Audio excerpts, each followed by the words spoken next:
दोनों मुर्दे कफन पहने हुए थे। हवा के झोंकों से उनके खुश्क और सूखे हुए बाल लहरा रहे थे।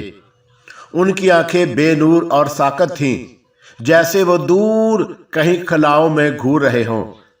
किसी स्लेटी कपड़े की तरह उनके चेहरों का रंग सुरमई सा था।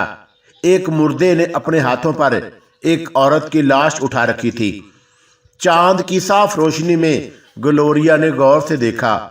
ये लाश उसकी अजीज सहेली मारिया वालर की थी, जो खून में नहाई हुई थी। कफन पोश मुर्दा अपने हाथों पर मारिया की लाश उठाए हुए आहिस्ता से आगे बढ़ा। ग्लोरिया ने एक दिलदोज चीख मारी और पीछे हटी। उस बेहानक इफरत ने अपना मुंह खोला। ग्लोरिया को यूं लगा के जैसे वो हंस रहा हो। अस्सलाम अलैकुम दोस्तों, पेश खिदमत है बद रूहों का मस्कन एपिसोड नंबर 5। मेरा ख्याल है कि आप अपना दिमागी तवाज़ुन खो बैठे हैं। आपको आराम की ज़रूरत है। मैं इसके बारे में कुछ नहीं जानता।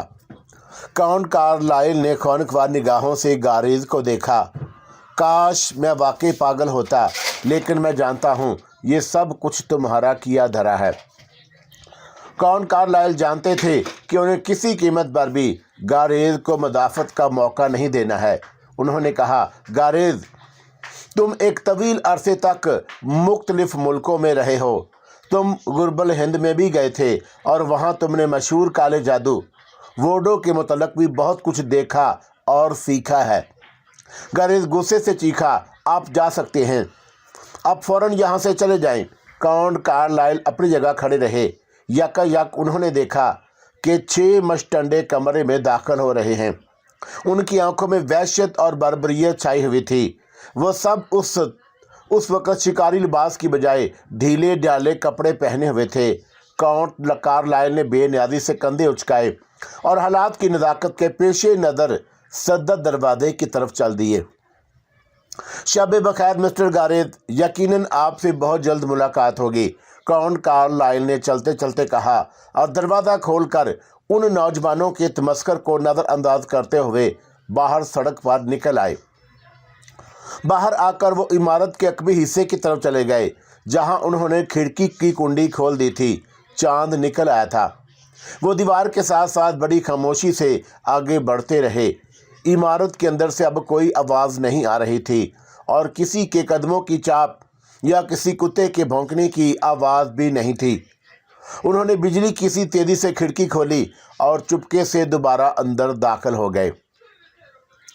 उस वक़्त हाल में चांद की रोशनी खिड़की के दरीचों से छन छन कर अंदर आ रही थी।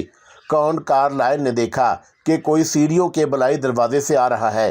वो सीढ़ियों के साए की आड़ में हो गए।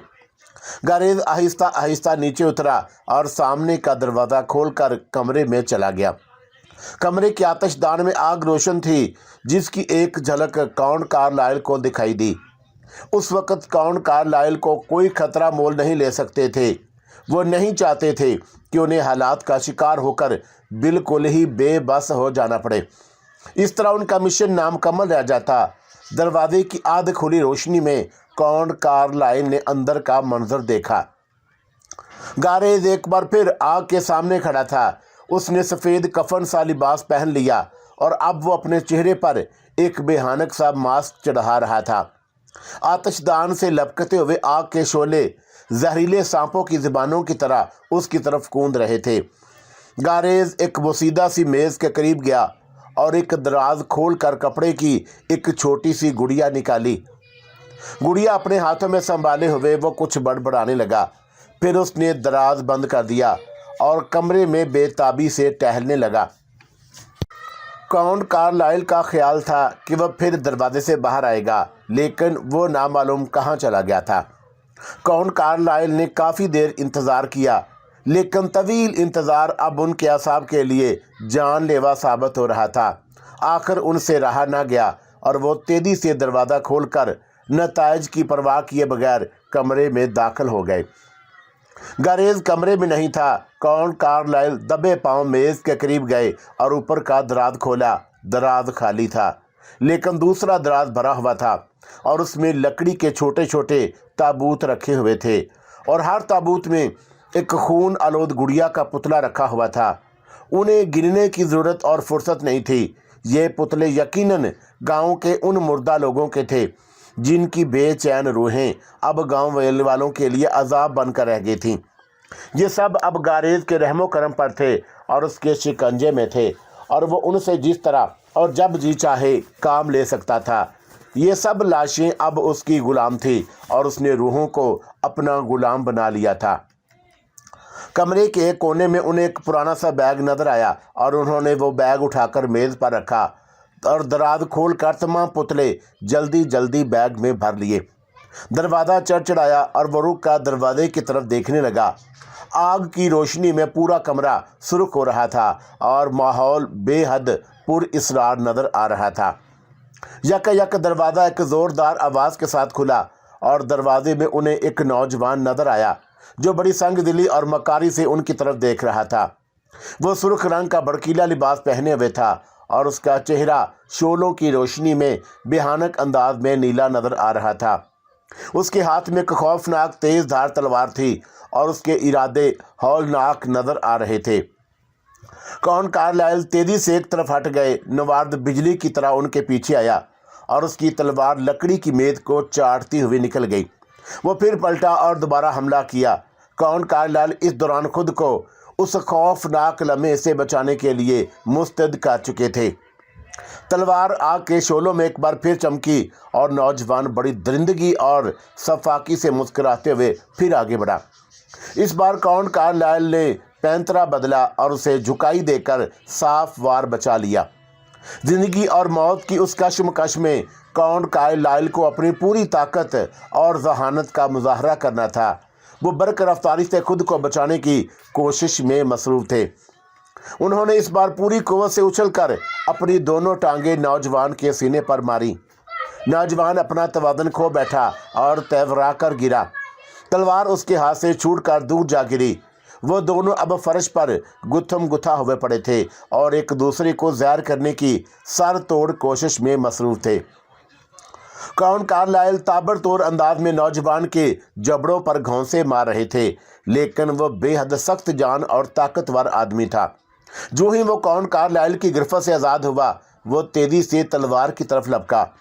कौन कार्लाइल ने उसकी टांगें पकड़ लीं और एक बार फिर ऊंधे मुंह फर्श पर जा गिरा। यह खूनी खेल अभी जारी था कि कमरे का दरवाज़ा एक ज़ोरदार धमाके के साथ बंद हो गया।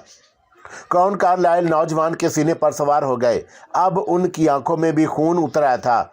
वो मदाफत की बजाय हर कीमत पर उसे हलाक कर देना चाहते थे। उन्होंने बमुश्किल तमाम हाथ बढ़ाकर तलवार उठाई और अपनी पूरी कुव्वत से वार किया। उनका वार बेहद मोहलक और मुअस्सर साबित हुआ। नौजवान की गर्दन से खून का एक फवारा उबल पड़ा और वह फर्श पर बुरी तरह तड़पने लगा और उसके नरखरे से अजीब सी आवाज़ें आ रही थीं। कौन कार्लाइल ने तलवार की एक बार फिर उठाई और एक और वार किया और इस बार नौजवान ज़ोर से तड़पा और खून के समंदर में लौटता हुआ लड़क कर आतिशदान के करीब जा गिरा। कौन कार्लाइल ने बैग संभाला और दरवाजे की तरफ बढ़े। दरवाज़ा बाहर से बंद हो चुका था। वो पागलों की तरह तमाम दीवारें टटोलने लगे। उन्हें कहीं कोई चोर दरवाज़ा नज़र न आया। किसी तरफ कोई चटखनी या कोई रास्ता नहीं था। कौन कार्लाइल का दिल ज़ोर ज़ोर से धड़कने लगा। यक कमरे में धुआं सा बनने लगा। कोई चीज़ जल रही थी और फिर गोश्त जलने की तेज़ बू ने कौन कार्लाइल की तवज्जो अपनी तरफ मबजूल करा ली। ये नौजवान की लाश जल रही थी जो लड़क कर आगे के बिल्कुल करीब चली गई थी। कौन कार्लाइल को अब एक नई आफत का सामना था। कमरे में कोई रोशनदान भी नहीं था और खिड़कियों पर दबीज पर्दे लटके हुए थे और उन्होंने परेशानी की हालत में एक पर्दा खींचा और उसे फाड़ कर अलहदा कर दिया। कमरे में गिर्द उड़ने लगी।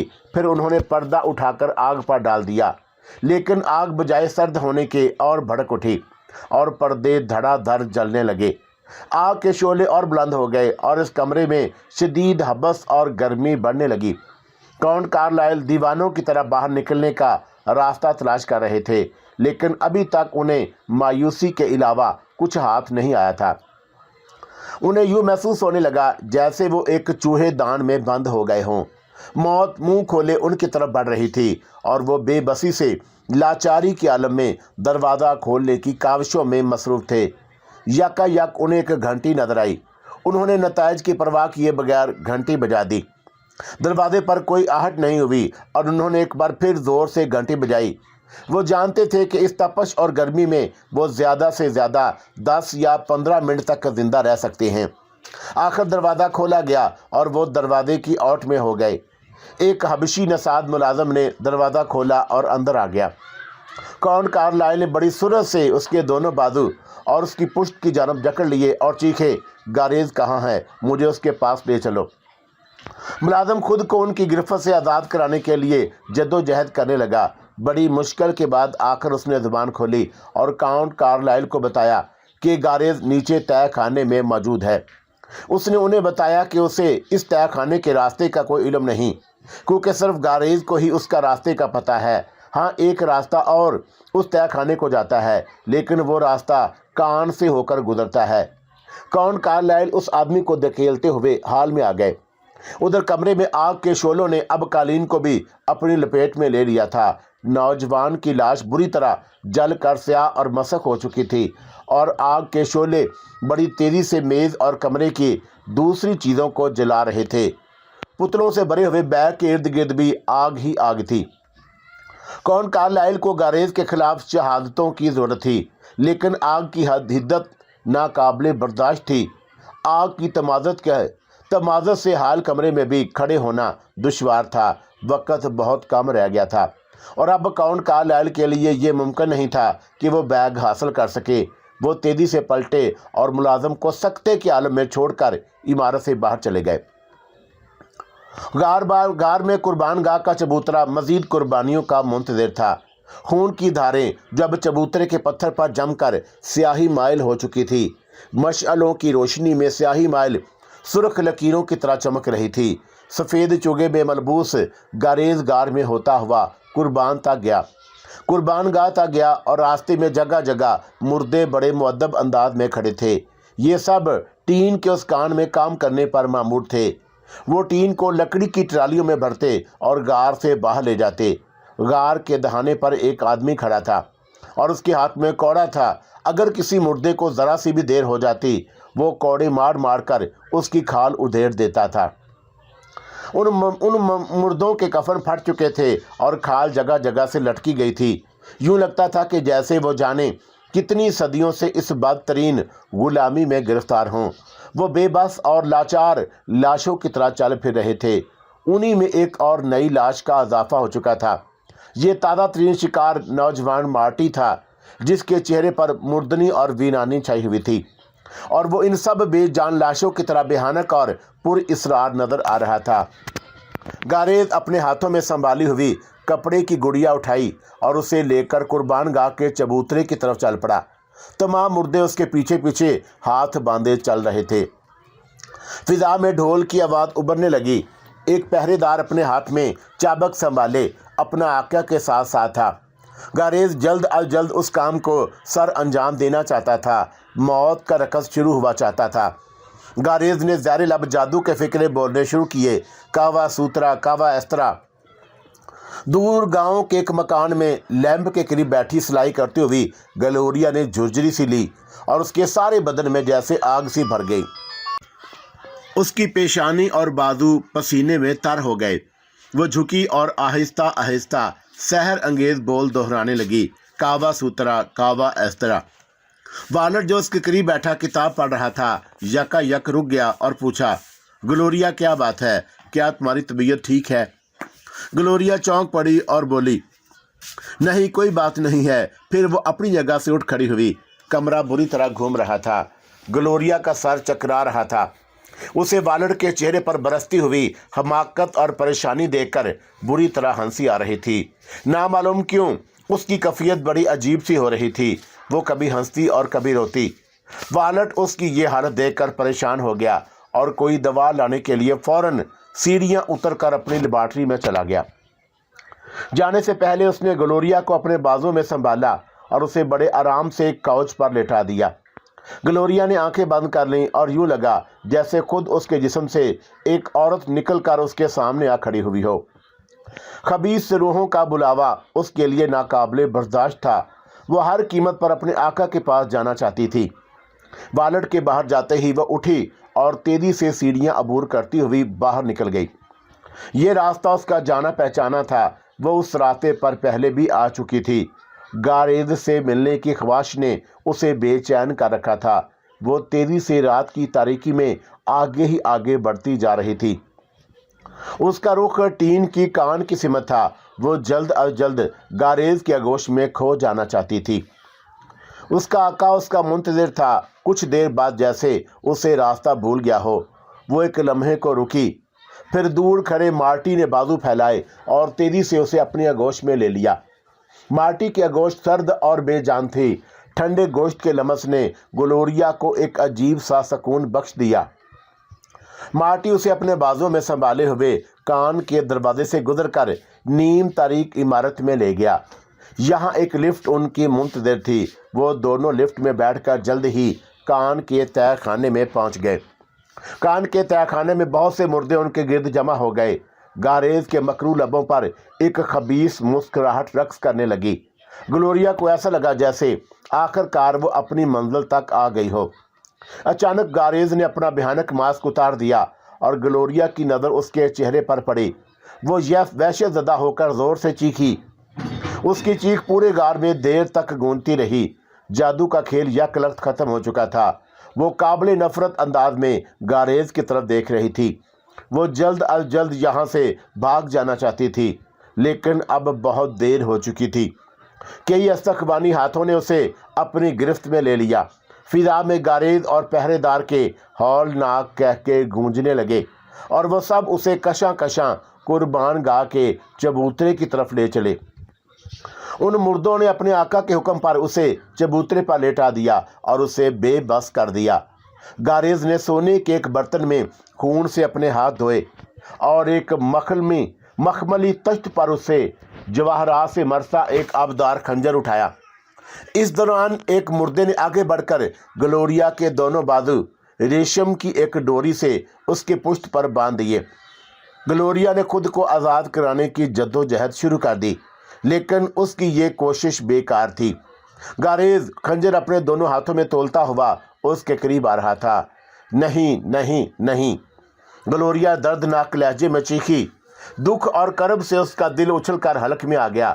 وہ موت کی دہلیز پر کھڑی تھی اور زندگی دور کھڑی حیرت سے اس کی جانب ٹکٹکی باندھے دیکھ رہی تھی۔ رک جاؤ، ایک گرجدار آواز غار میں گونجی۔ یہ والٹ کی آواز تھی۔ گاریز کا فسون ٹوٹ گیا۔ وہ غصے سے اپنے ہاتھ ملنے لگا۔ اس نے مردوں کی طرف ایک مبہم سا اشارہ کیا۔ چاروں طرف سے مردے والٹ پر ٹوٹ پڑے اور اسے جکڑ لیا۔ وہ خود کو ان کی گرفت سے چھڑانے کی کوشش کرنے لگا، لیکن وہ تعداد میں بہت زیادہ تھے۔ گاریز چند لمحے تک والٹ کی طرف خون خوار نظروں سے دیکھتا رہا، پھر گلوریا کی طرف مڑا۔ یکا یک غار میں تیز روشنی پھیل گئی۔ یہ قربانی کی رسم کا ایک حصہ نہیں تھا۔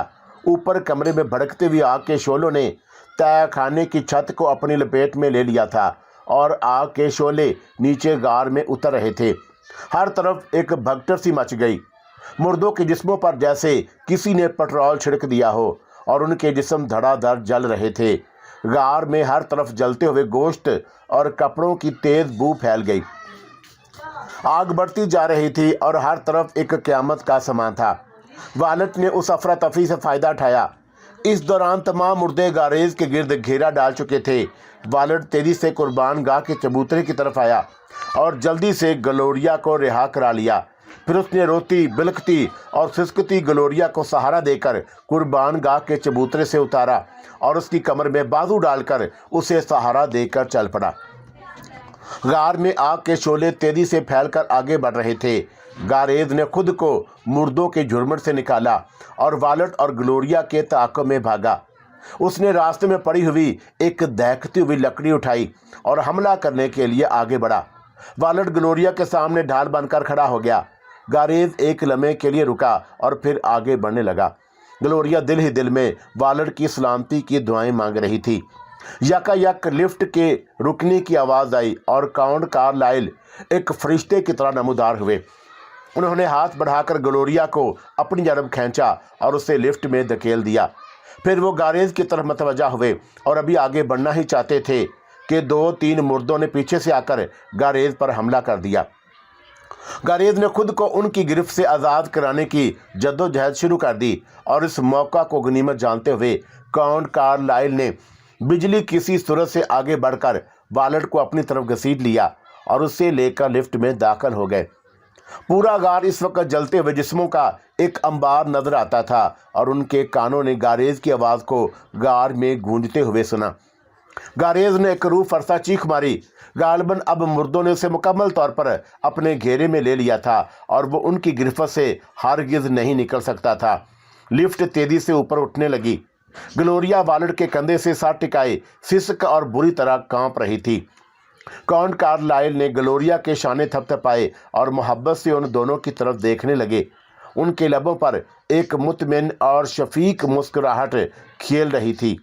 پھر گلوریا کی کمزور آواز ابھری، ڈیڈی، میں اب تک یہ نہیں سمجھ سکی کہ آخر مردوں کو آگ کیسے لگ گئی، آخر یہ سب کیا معاملہ تھا۔ کاؤنٹ کارلائل دھیرے سے مسکرائے اور بولے، میری بچی، یہ تو بالکل سیدھی سی بات ہے۔ جب اوپر کمرے میں آگ بھڑکی تو اس آگ نے اس بیگ کو بھی اپنی لپیٹ میں لے لیا جس میں میں نے تمام پتلے اور چھوٹے چھوٹے تابوت جمع کیے تھے۔ ظاہر ہے کہ جب ان پتلوں کو آگ لگی تو مردوں کے جسم میں بھی آگ کی زد سے محفوظ نہ رہ سکے اور یہ طلسماتی سلسلہ ختم ہو گیا۔ خدا کا شکر ہے کہ گاریز بھی اپنے کیفر کردار کو پہنچا۔ باہر آ کر انہوں نے اطمینان کا سانس لیا۔ تمام آسمان پر دور دور تک سرخی پھیلی ہوئی تھی اور اب ایک نئی روشن اور خوبصورت صبح اس گاؤں پر طلوع ہونے کو تھی۔ کاؤنٹ کارلائل بولے، آخر کار مردوں کو دائمی موت نصیب ہو گئی۔ اب یہ زندہ لاشیں، یہ بے چین روحیں قیامت تک سکون سے رہ سکیں گی اور گاریز کو بھی اپنے کیے کی سزا مل ہی گئی۔ وہ تینوں تھکے تھکے قدموں سے گاؤں کی طرف چل دیے۔ اللہ حافظ میرے دوستو، اللہ حافظ۔